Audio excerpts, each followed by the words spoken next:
Yo, what's up mga guys? Gagawa po tayo ng dapuan ng ating mga ibon o perch nila. At ano nga ba ang kahalagahan na mayroon pagka maayos po ang ating mga dapuan ng ating mga alagang ibon? Yan po yung ating topic ngayon, pero bago po yan, panoodin muna natin intro.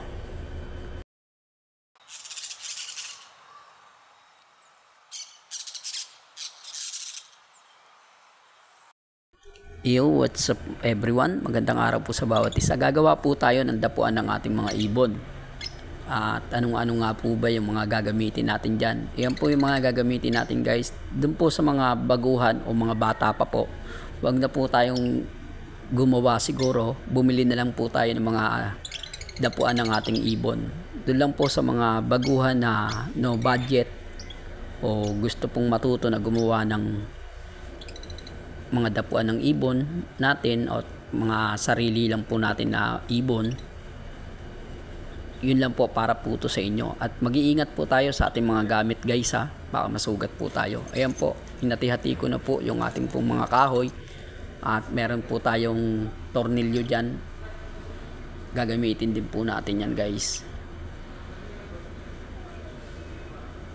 At manood lang po kayo guys lagi para sa ganun may mga panibago kayong mga matututunan dun, lalong na po doon sa mga baguhan. At kaya ako po pinapakita itong mga ganito guys para po sa ganun yung mga baguhan po na mga nag-aalaga ng ibon matuto rin po. Yan po, hati-hatiin po natin yan ng 3, then iis-isin ko po yan. Ganon din yung bilog. Yung bilog din po na dapuan nila talaga. Yung pinakadapuan nila. Iisisin din po yun. Tapos bubutasan po natin ng 3 piraso po yan. 3 butas. Ayan po. Iniisis ko muna po. Iisisin po natin. Huwag po masyadong mapayat guys ha.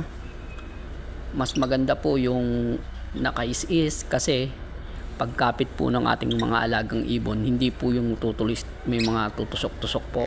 Lalo na po sa ating mga parakit.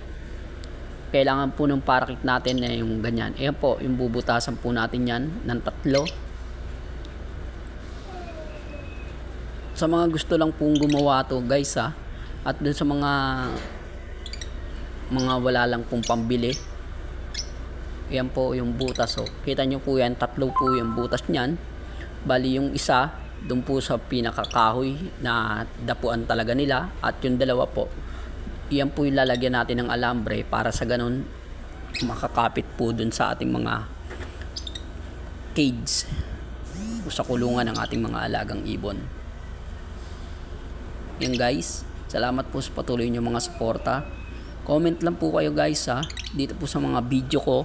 Sa bawat video ko po, manood po kayo ng mga video ko. Balikan nyo po yung mga ibang mga video. At kung wala pa po kayong mga comment doon, comment po kayo. Pero mas maganda po kung tatapusin nyo po yung bawat mga video ko. Para sa ganun guys, may kahit papano po may kitain po tayo. At madagdagan din po yung ating mga followers.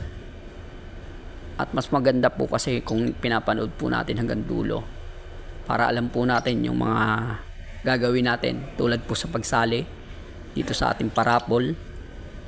Yan po, kita nyo po yan. Okay na po yung ating perch o dapuan ng ating ibon.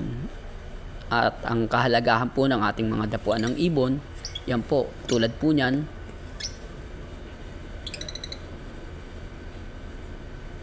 Pero bago po yung guys yung kahalagahan ng mga dapuan ng ating ibon muna, pakita ko pa lang po, dyan po kayo mag-message guys sa Facebook ko na yan para sa ganun malaman nyo po kung paano po sumali sa ating parapol. Hanggang dulo po natin panoodin guys para sa ganun alam natin kung ano yung mga gagawin natin. At comment lang po kayo and subscribe na rin po. Ang kahalagahan po ng dapuan ng ating mga ibon, yung pag nag-breed na po sila, hindi po sila basta-basta malalaglag. Tulad po niyan, nasa video, kita natin. Maayos po yung kanilang pagkakatungtong. Kahit pumatong po yung ating cock, hindi po basta-basta malalaglag yung ating hen. Yun po yung ano natin dyan guys. Ganyan din Ganon din yun dun sa ating parakit, nakakapit po siya ng maayos kasi pag oras na sinusubuan niya na yung kanyang hen o yung hen natin na ibon, hindi po basta-basta malalaglag. Masusubuan niyo po ng maayos yung kanyang asawa o yung kanyang hen. Ayun lang po guys. At yan po, yun dun po sa mga gustong sumali ha. Ulitin ko lang po, 50 pesos nyo po magiging African Lovebird, isang pares po ng African Lovebird. Yan po, nakikita nyo po yung ibon na yan. Yan po yung ating ibibigay sa inyo guys. Kaya po mayroon pong mga entry kasi gagawin po natin, halimbawa nanalo kayo, may pamasahe po para po dun sa ating riders na magdadala sa inyo.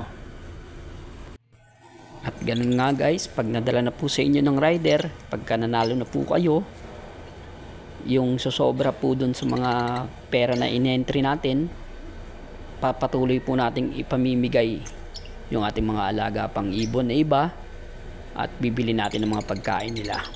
Yun lang po, hanggang sa muli, maraming salamat, God bless.